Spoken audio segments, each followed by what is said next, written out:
Hey Cancer, it's me here, Krystal Clear. I've got a message for you from Spirit for November 2024. I hope this message finds you doing well.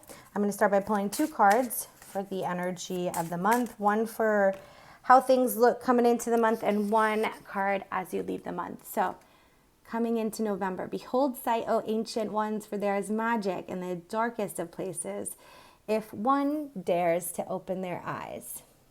The owl card coming in at the beginning of November. The owl, got my owls here.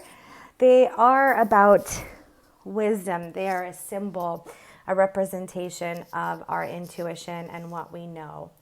And there's a lot of different perspectives, different experiences that we have that shift and change that.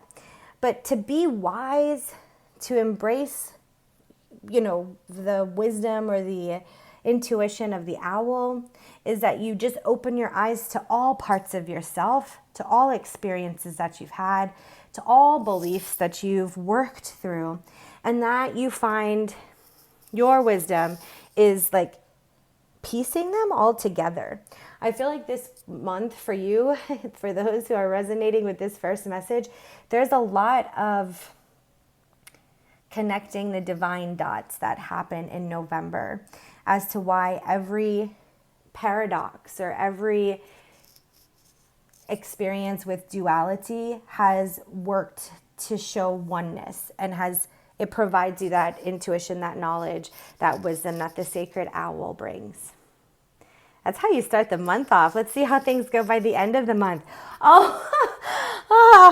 This is, I don't know if you cut that as quickly as I did. Sorry about that. But it's hilarious. The owl, which is like, can see through so many different perspectives, and their head can move and, whatever, 360. I don't know if that's really true, but I know it can looks like it goes in a circle. And the bat, which is like blind as a bat, like doesn't see. That's exactly the paradox. It just makes me laugh. My human showed sorry. So the bat, invoke thy power and fear not. The hidden, what lurks, is coming with undenying change. And I love that the bat is on the see no evil owl. So I love that. I love the duality of the owl and the bat, as I just shared. I feel like that really sends the message from Spirit that you have been working with duality, and the more we know, the less we need to see, or the less we rely on what we see to be the indicator of change. I do feel like you've been feeling change, or there's been a lot of change that you've been dealing with. There's been a lot of change that's been happening around you, and you're not sure if maybe you're balancing it. But Spirit is indicating that you've gained the wisdom, or at least here at the beginning of the month, you come into that wisdom. And you can finally see how the physical stuff may not have made sense, but it connected for a reason, for a purpose. And that there's change. There's still change coming in, and it's abundant, and it's favorable, and it is new. A new environment, a new home, or a new living space. If you're in a partnership, it's together. If you're not in a partnership, then it feels like you don't see it coming, but there's a person coming in, and they change how you see relationships. So let's look a little bit deeper into that. We'll do 4 tarot cards. How beautiful for Cancer energy, the Queen of Cups, that feminine emotional energy. There's our fresh start with the Fool. There's that change that Spirit's been indicating, and the vulnerability of intuition. Because intuition is such, I guess it's a personal thing, because we all receive messages and perspectives differently. So there's a vulnerability with intuition for sure. The 8 of Swords, this indicates you might not be seeing it, but you can feel the shift in the tension of the energy. You start to realize how every pause or redirection was to further you along on your path. So it's putting all of that together.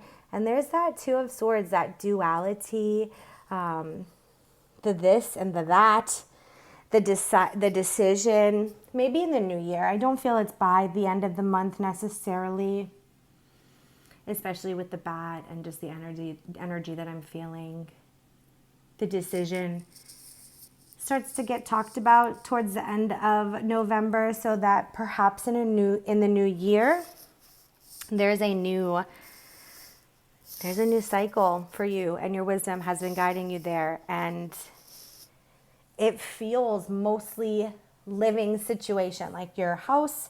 There's a shift in your house, or where you live, or maybe you're doing some renovations, or at the end of the year you get some new furniture, you move some feng shui around in there, and it feels like there's a other small group of you where it's a relationship that comes in that kind of knocks you off your feet. But that's feels like if you're not already in a relationship, or if you know that there's the relationship that you're in is ending, then it feels like that wraps up by the end of the year, and there's someone new that comes in the beginning. And that's why it's like ushering in all of this home space, this internal space, so that you can open up to new connections.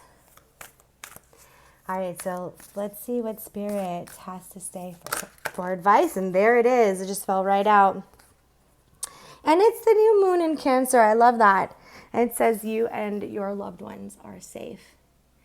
So how perfect to get the new moon in Cancer. Number one on the Cancer reading.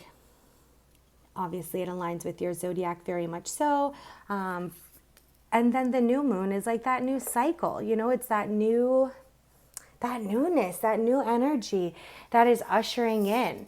And on the new moons, it is great to work with water, and especially being Cancer, either sun, moon, rising, maybe Venus, using water depending on where Cancer is in your chart, but in those areas.